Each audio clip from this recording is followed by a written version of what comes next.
Anyone who has ever looked into the glazed eyes of a soldier dying on a battlefield will think hard before starting a war. So said Chancellor Otto von Bismarck, who was himself responsible for inciting the Prussian Wars of Independence. War is horrific, and yet, despite its carnage and senseless destruction, we can see heroism, endurance, and willpower that goes beyond the call of duty. In this series, we pay tribute to elite soldiers, men, and sometimes women, whose bravery and discipline speaks to us down the centuries. They lived by the sword, and they died by the sword. They followed the warrior's way.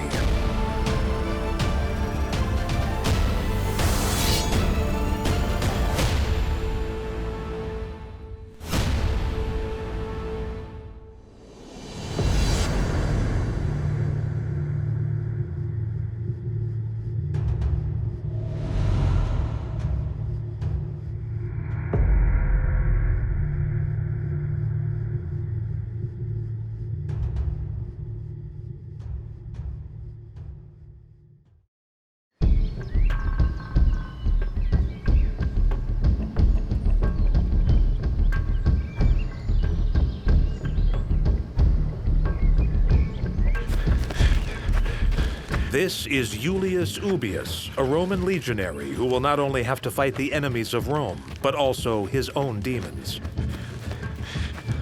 It is early in the 1st century Common Era. The Roman Empire is expanding in all directions. At its peak, it will cover an area of around 5 million plus square kilometers. But in Germania, the birthland of Iulius, the Roman legions encounter a fierce resistance from one of their greatest foes, the Teutonic tribes.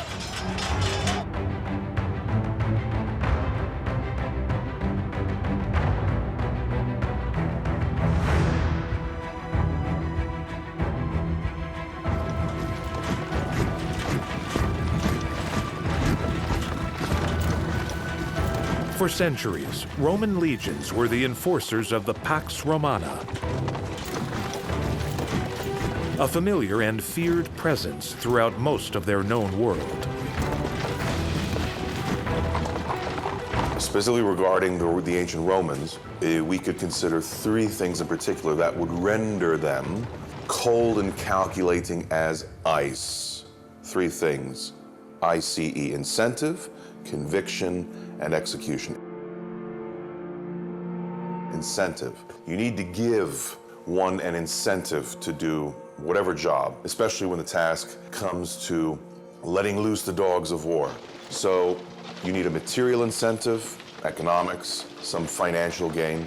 Among other things, there may be aspirations for not only glory in this world, but in the afterlife. That will lead to the second factor, namely conviction. If one is satisfied with the incentives, then one will be convinced to carry out the task, which leads to the third point, execution. Execution of tasks for the immediate as well as preparation before battle, during battle, after battle. Of course, over the centuries, there have been some who admired and even tried to copy Roman military might, usually for all the wrong reasons. But what made the Roman legion such a formidable fighting force?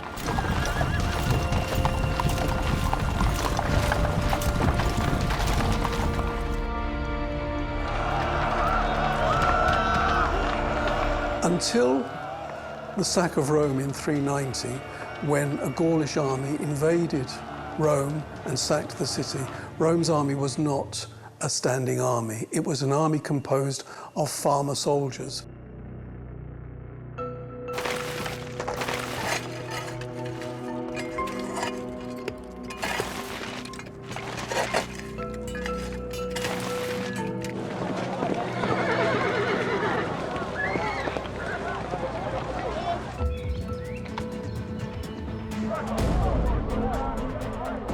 We find that the soldiers are becoming professionals. We're finding that their weaponry is mass-produced. We're finding that the Romans themselves are becoming a sufficient organized professional fighting force.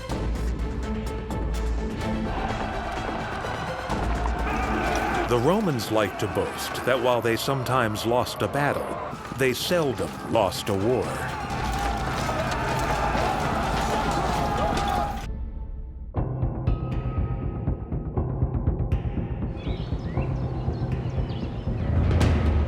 But the Germanic tribes will put that theory to the test.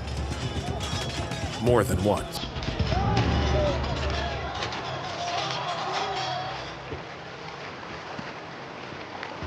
And here is where things get complicated for our young hero, Iulius Ubius. For Iulius is actually an Ubi tribesman born on the left bank of the Rhine in a Roman-controlled part of Germania. His grandfather, who raises him, fought as a mercenary under Julius Caesar. His father, Wilhelmut, serves as a foreign-born auxiliary soldier.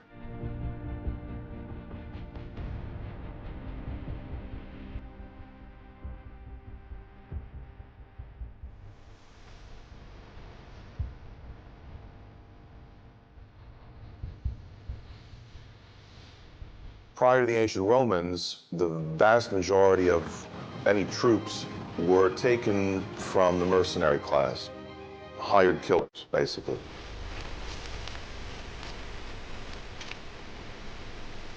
With the Romans, we had the creation of the world's first standing army, discipline, support.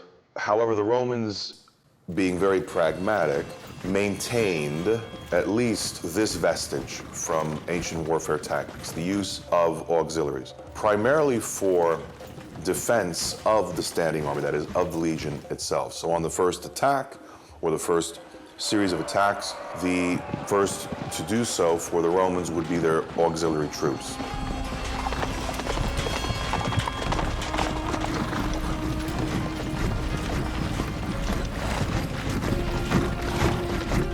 The first duty of these vital support troops was to protect the legions. They would often march in front or guard the flanks. They were also paid less than half of the citizen soldiers, the legionaries. It's not surprising that there were sometimes uprisings or mutiny among the auxiliaries.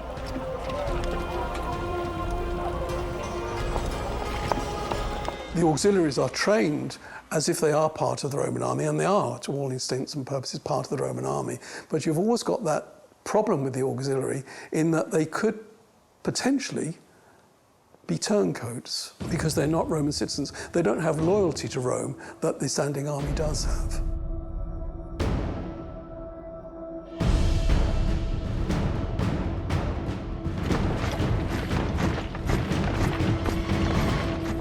An auxiliary, like the father of Iulius, witnesses examples of that brilliant Roman strategy at work. He serves alongside the legions in Lycia, modern-day Turkey, and in Pannonia, the modern-day Balkans. He fights bravely, so bravely, in fact, that his service to the emperor is rewarded.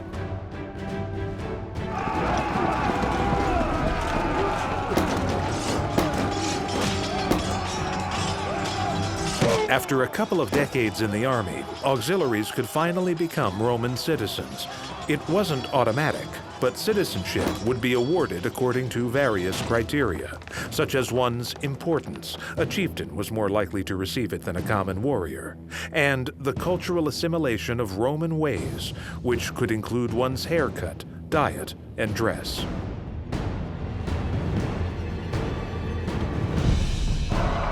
Although Iulius grows up in a Germanic settlement on the very fringes of the empire, he dreams of becoming a soldier.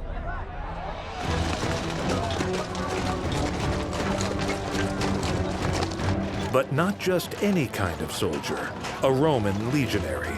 Well, it used to be in the British Army, join the army and see the world. And I suppose in the Roman world, there was something of that too. I mean, you had the opportunity, particularly after the reign of Augustus, that the whole of the Mediterranean would possibly be your port of call as a Roman legionary. However, the postings could be around the Mediterranean, or they could be to the wild and brutish north. So I don't think it was primarily to see the world that a Roman legionary joined up. Regular pay, regular food in a unstable world, and a good pension. The possibility of a land allotment when you retired. One day, after an especially long absence, the father of Iulius returns to his family. But there's something different about him, and it's not just a few more crow's feet or a couple of gray hairs. In the Roman army, the foreigners, non-Roman citizens needed to serve for military purposes for a period of 25 years.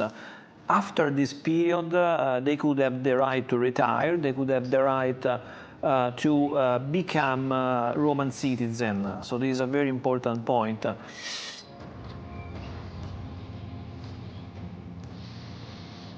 He shows his young son his Roman gladius, a symbol of his hard-won Roman citizenship.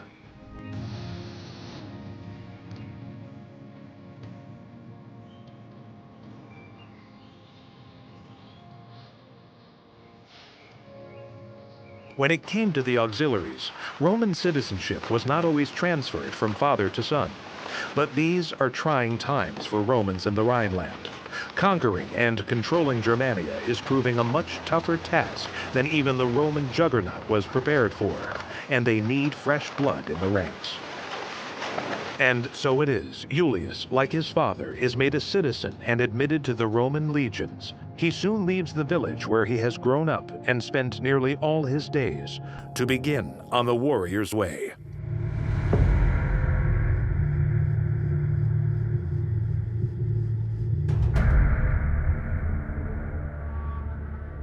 If Iulius wants to be a Roman legionary as well as a citizen, he must first go in front of a recruiting commission.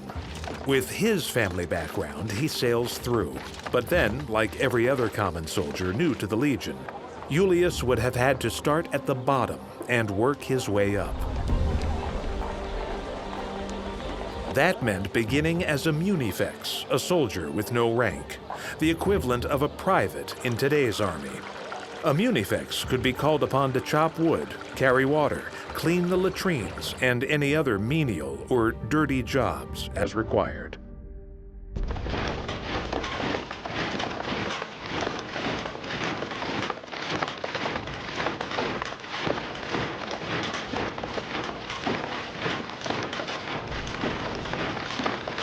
An ordinary soldier could aspire to becoming a centurion and aspire to lead a cohort of troops. However, the upper echelons of the army were always members of the aristocracy.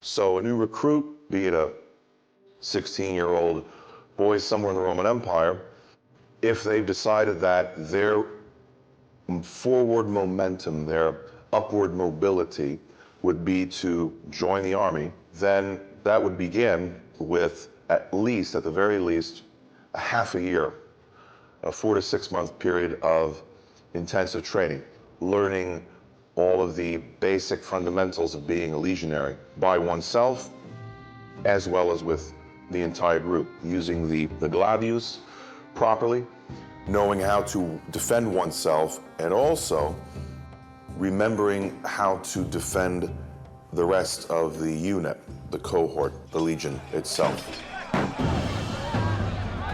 The fact is, even a common legionary was still a step and a pay grade up from being an auxiliary.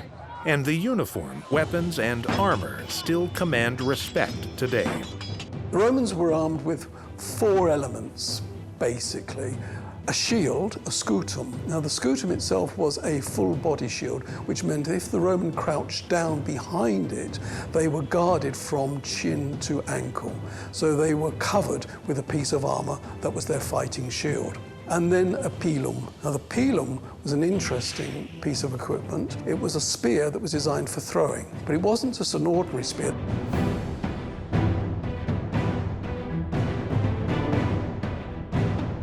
The organization of the Roman army had changed over the years, and the unification of Roman equipment wasn't always the same. If we take the Roman army at the time of the Republic or the first emperors, the level of standardization was high. That means, essentially, a fighter got weapons as part of his gear and had to use those he was given. Over time, as the Roman army changed more and more, they had the possibility for their own, let's say, personal weapons. Now, given that many of the soldiers weren't of Roman origin, it led to some barbarism of the army, both ethnically and with respect to their weapons. So, by the time of the late Empire and the migration period, the weaponry had completely changed. However, at the peak of the Roman Empire, we can assume that the legionnaires were practically all armed the same way. The Roman javelin, or pilum, was a little over 2 meters long and, of course, lethal.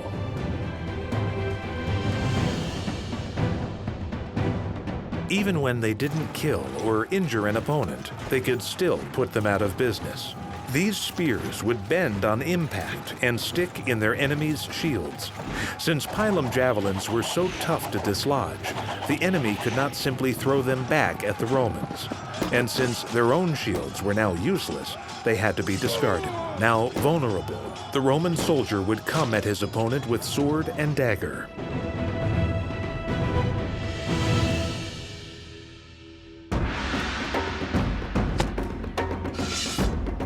The famed gladius, or short sword, was light and maneuverable, ideal for quick stabbing motions. The gladius was worn high on the right side of the body. It could be drawn underarm by the right hand without getting in the way of the shield, which a legionary carried in his left.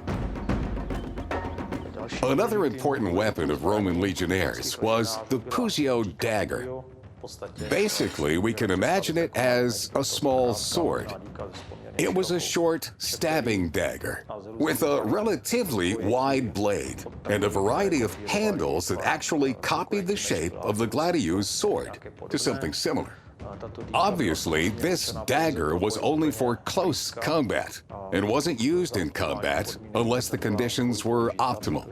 Remember, the Roman army relied more on tactics and the overall organization of the battle and troops than on the individual performances.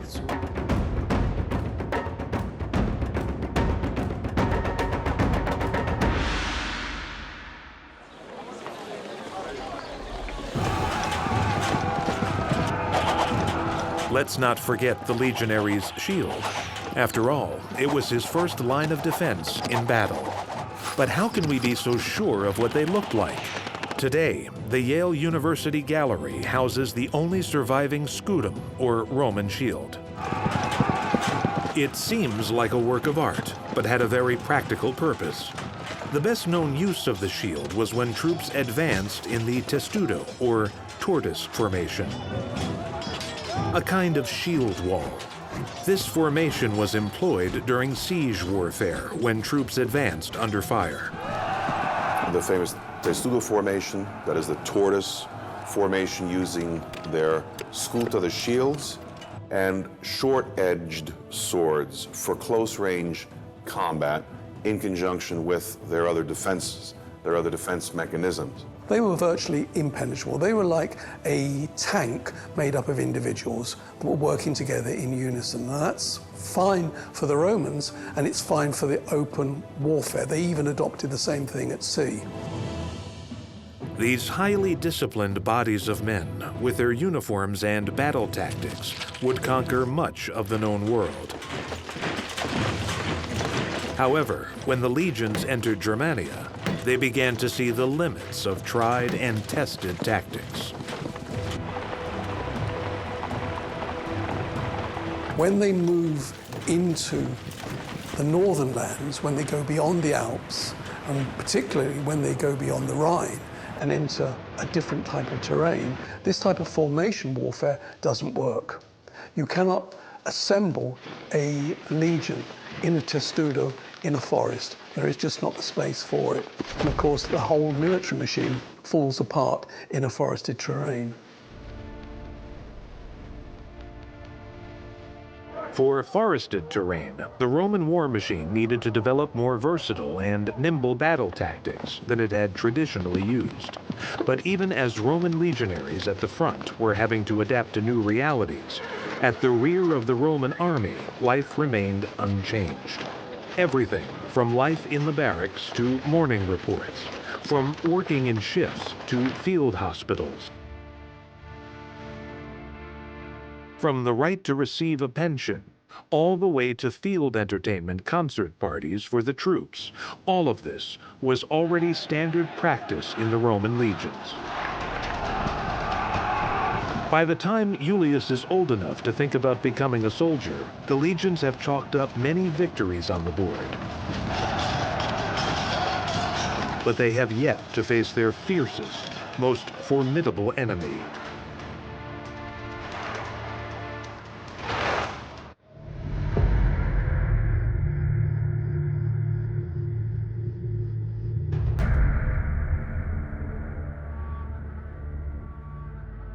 "50 years before Iulius was born, in 52 BCE, the most famous Roman general of them all, Julius Caesar, won perhaps his greatest victory, the battle or siege of Alesia. He was up against Vercingetorix, the most feared and clever of warriors in ancient Gaul. With the Battle of Alesia, we are in the year 52 before Common Era. It's a battle celebrated as one of the greatest Roman victories, or one of the greatest victories of Julius Caesar against his enemy Vercingetorix. Julius Caesar famously decides in a stroke of true military genius to bring the war to one of Rome's more famous great enemies, the Celts.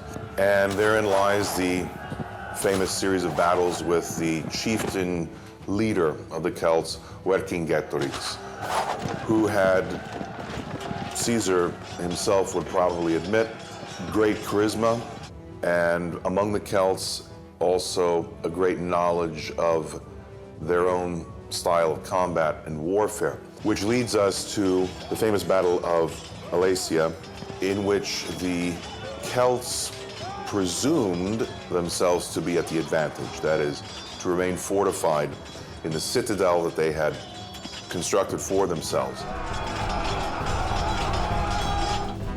The Siege of Alesia was a showcase for Roman strategic and tactical genius. Over 6 weeks, Caesar's troops built 2 rings of defensive fortifications around the town to stop reinforcements from reaching the Gauls.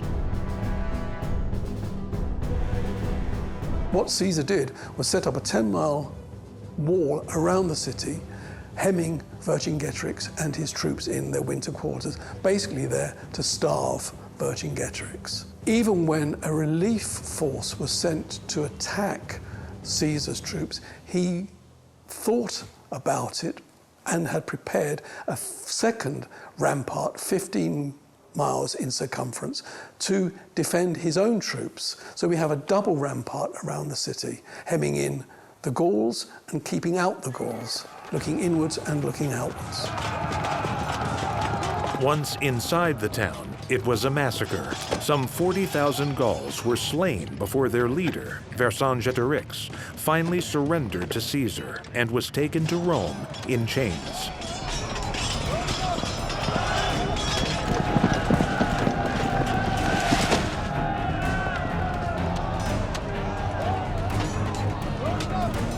The strategy of most armies of the day could be summed up as gather your fiercest warriors together and then charge wildly at the enemy and give it all you've got. This was crude, but could be effective until you encountered the Romans. To this day, it is true that wars are won with logistics, and not merely with the bravery of specific fighters. Julius Caesar once said that he won all of his battles with a spade, meaning groundworks, fortifications, and so on, as we can see in the Siege of Alesia.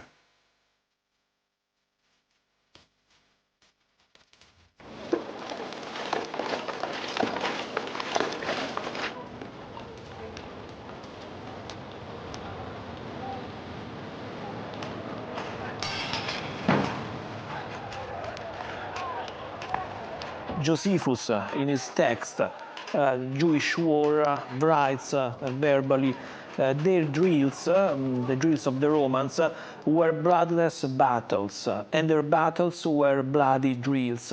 So we can already see from here, from these words, the strict connection that existed between the training at the level of the troops and the reality of the war. So training, drills, all this was very important for the Roman soldier because by means of doing this, he basically prepared himself on a daily basis for the reality of war, which was a constant kind of element in the life of the Republic, the first period, but also in the period of the Roman Empire as well.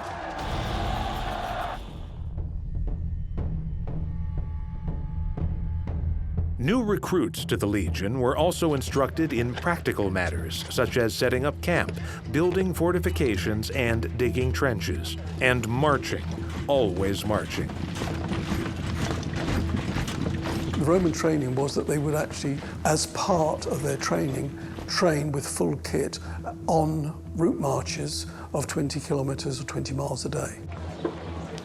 Well, for a legionary, one who was in full service to the Roman army as a legionary, typically had a pack of somewhere around 20 kilos or 40 to 50 pounds that they would have to march with, they were expected to march with every day for as many as 15 to 20, sometimes 25 miles a day. This pack included obviously their own armor, their shield, the gladius, a few other implements of battle, not to mention utensils for cooking. Each roughly group of 8 to 10 legionaries would also have assigned 2 individuals to take care of whatever extra needs that they might have as well.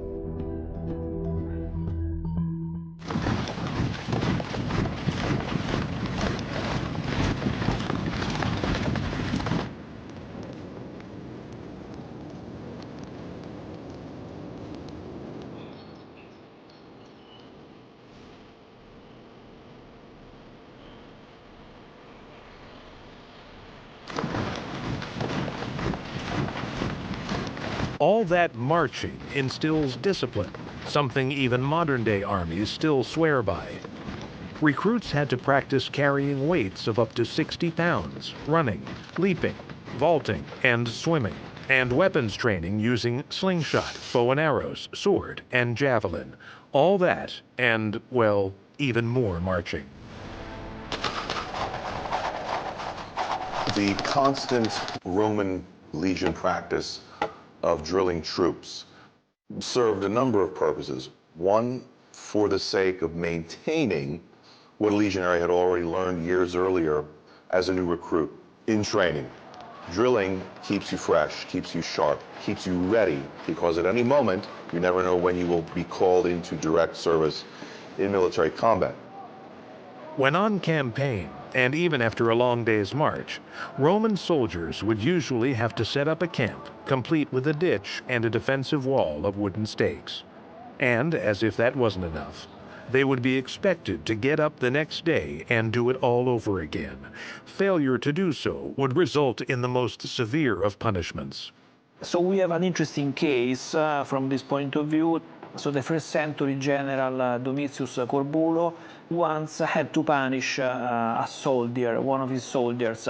Why? Just because he was digging a trench without having with him his own sword. And what kind of punishment did he decide to give to the soldier? Death. So he was executed on the spot just because he forgot to bring together with him his sword.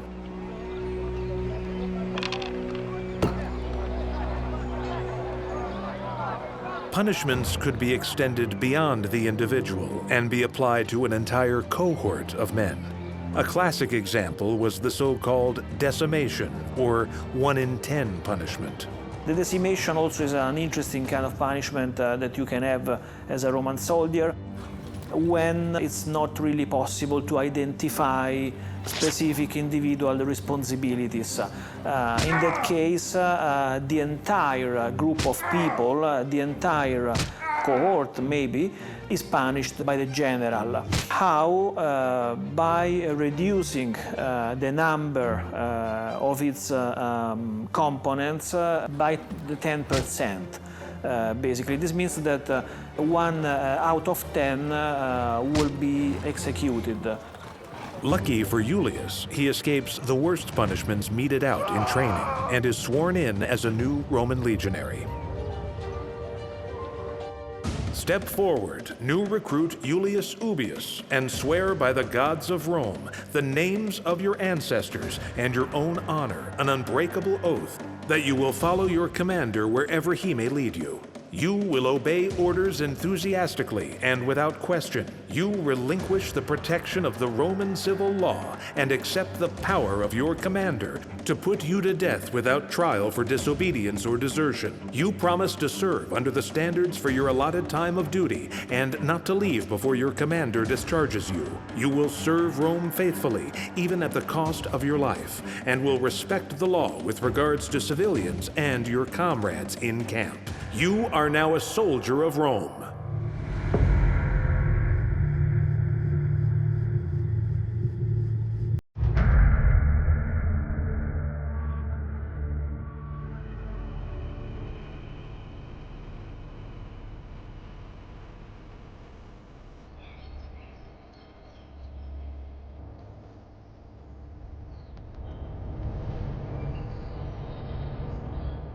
Soon Iulius will march off to join the legion on campaign.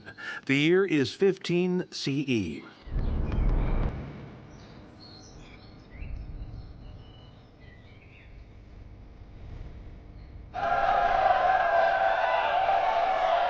At that time, the Romans were fighting wars on many fronts and, in most cases, winning them. But the exceptions to Roman dominance were spectacular.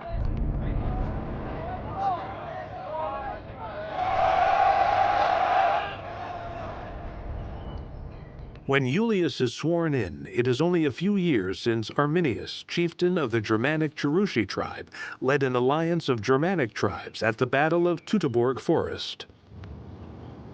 This was a humiliating and costly defeat for the Romans, in which 3 Roman legions were virtually wiped out. In the year 9 CE happens the famous Battle of the Teutoburg Forest. It's possibly the worst defeat for the Roman army ever.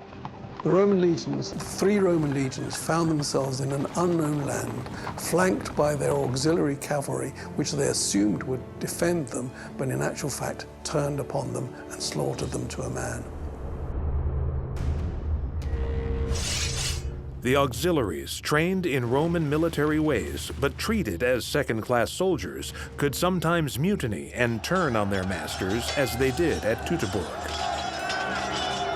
Arminius, the leader of the Cherushi Germans, so he had promised to General Varus to help the Romans. Arminius used to be quasi-Roman individual because he had been living in Rome for many years as an hostage in the past.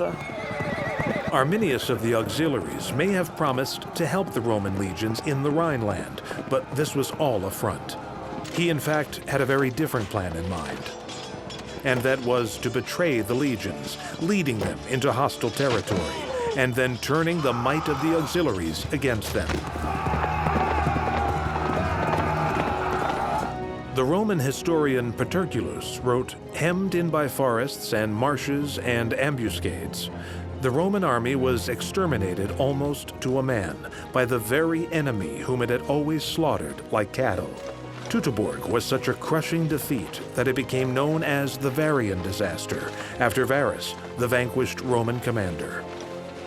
So the Roman legions, famously or infamously, had suffered losses prior to the 1st century with the Celts, the Carthaginians, but the nature of their loss one of the more famous losses in the Teutoburg forest in Germany was due to perhaps two factors that the Romans had not been prepared for. They basically entered the fray not keeping in mind two important considerations. One, that they were not on their own turf. They were preparing to battle on enemy territory, not playing on their home field, so to speak. Secondly, the terrain itself, the topography. One of the things that rendered the ancient Roman military war machine effective was their construction of the famous ancient roads. Entering the territory of various Germanic tribes, they did not have that luxury, that necessity really. Secondly, the terrain itself, apart from the occasional plains, was scattered with a variety of dense forests. And that directly affected the Roman military strategy in fighting. Familiar with Roman ways, Arminius also has both the advantage of surprise and of fighting on his home turf and terrain on which he was entirely comfortable. Advantages that prove devastating. I suppose, in a nutshell, the sort of interest, the difference between the Germanic warrior, the individual Germanic warrior, and the Roman fighting machine is really summed up in the career of Arrhenius himself. This is a young chieftain who is taken to Rome as a 10-year-old hostage, brought up in Rome, and trained as a Roman soldier. He's trained as a Roman soldier, but because he's Germanic, of German origin, is not put in the army, but is given command as a chieftain's son. His royal lineage is respected, given command of an auxiliary cavalry unit. And that's quite something. He's learned Roman tactics, but is not absorbed into the army proper, but is fighting with the army and is fighting on horseback. So he's not an ordinary soldier marching with the squaddies, but actually given command of a large troop of horsemen.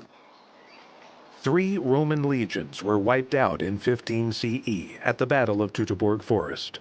The 17th, 18th, and 19th, between 2,600 and 3,000 men. Their eagle standards were captured, the ultimate humiliation and disgrace for a Roman legion.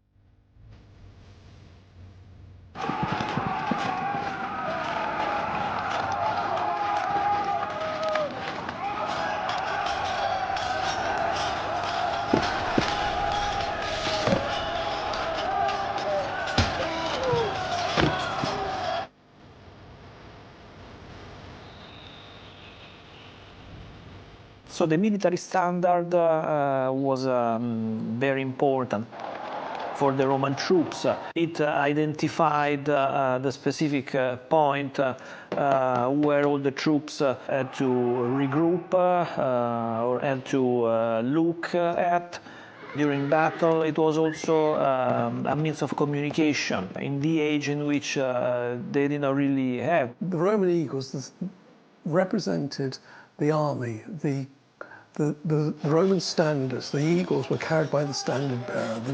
They were the first into battle. It was the rallying point of the entire legion. When you entered the legion, you were expected to defend the legion's honor, and the legion's honor was embedded in the eagle, the symbol of the legion.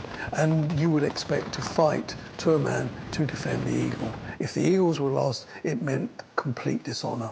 After the terrible experience, the terrible defeat of Teutoburg, the Romans, a few years later, they tried to go there again.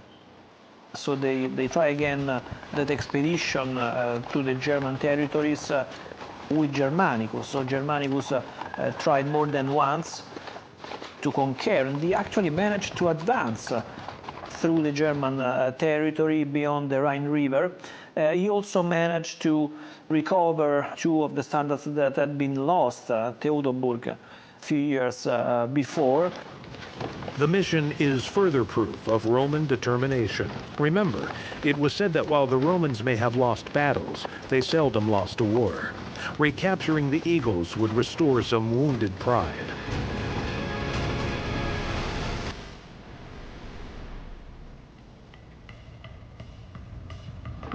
Still, it can't have been anyone's dream assignment. The Romans would have to adapt, in a sense. They had to fight like the Germanic tribes. Because of his Germanic background, Iulius is made an explorator, a scout, sent to reconnoiter the movements and deployments of the enemy. But then, the Watchers are detected.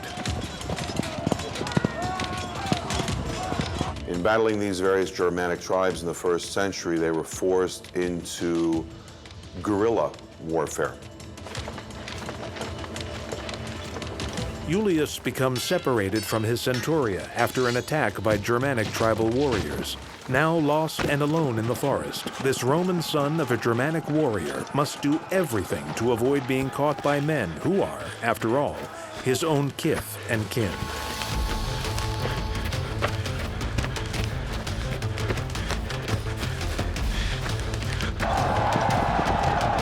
After these raids, the Romans never again tried to advance east of the Rhine, and these territories were never incorporated into the empire.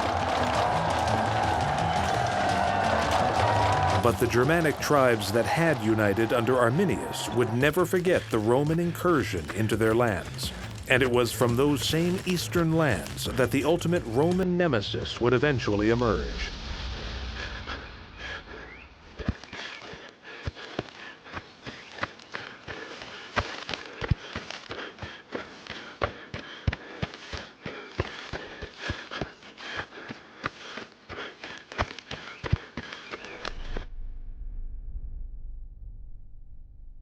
Around 400 years after the Battle of Teutoburg, German Gothic forces under the leadership of Alaric I became the first foreign enemy to enter and sack Rome in 800 years.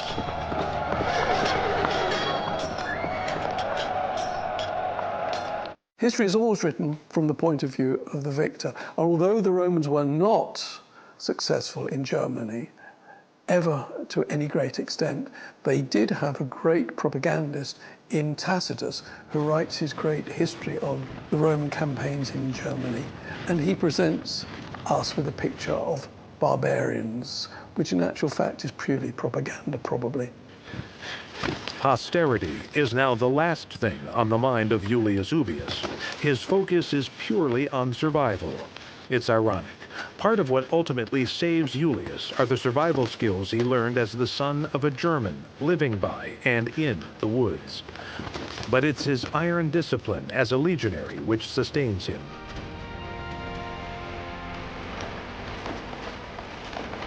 And he is in no doubt where his allegiances lie: to the Eagle Standard, the Legion, and to Rome.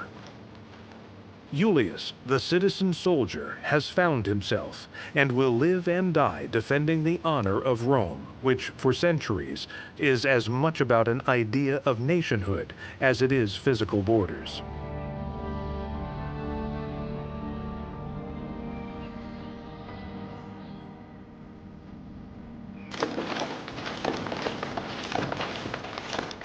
The north-eastern border, the border separating the Roman world and the Germanic world, was a peculiar one. It was very wide. There were so many different tribes, Germanic tribes, pushing to enter the Roman world on that side. They were actually eager to enter the Roman world, and to some extent they were already part of the Roman world, because they were doing their daily business with the Romans, they were trading, they were also fighting for the Romans as allies, as federati, as we say.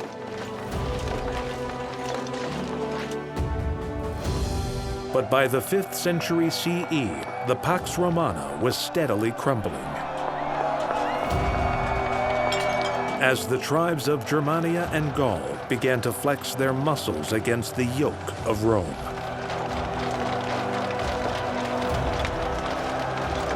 The Roman Empire then collapsed also under the wave of this mass of populations eager to enjoy what the Roman territories could have for them. Trying to understand the decay, the decline, the eventual fall, collapse of the ancient Roman Empire in the 5th century, 476, remains the subject of much scholarly debate and discussion. A few things that we can say with certainty that led to this demise, and it's directly connected to the military war machine in ancient Rome.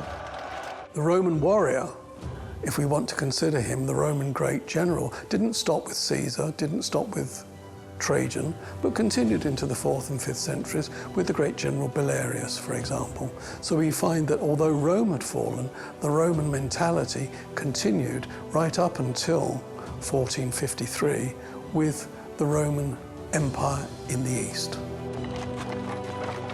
Rome wasn't built in a day,